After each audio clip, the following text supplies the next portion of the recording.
አሰላሙ አሌይኩም ወረህመቱላሂ ወበረካቱ። ውድና የተከበራችሁ ውድ የዚህ ተከታታዮች እንዴት ናችሁ? ደህና ናችሁ? ሁሉ ሰላም አልሐምዱሊላህ።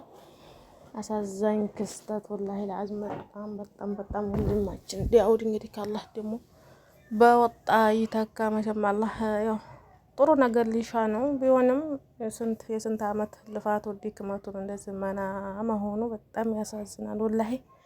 እንዲህ የዱንያ ኑሮ በቃ የሚያስብል ዘመን ላይ ነው የደረስነው። እንግዲህ ገና ትናንት ወዲያ ነበር እያስተዋወቀ የነበረው ሱቅ አዲስ እንትን ህንጻ ላይ ማለት ነው። እና የውሎ ሳያድር ይኸው በእሳት ቃጠሎ ምክንያት ደርሶበት እንደዚህ እንደምታዩት ሆኗል። አላህ ደግሞ የበለጠ ይተካ ነው የምለው እኔ ወላሂ በጣም ነው እንደ ሲያወራ ራሱ እንባ ሲተናነቀው ያየው ጊዜ ሱብሃንአላህ።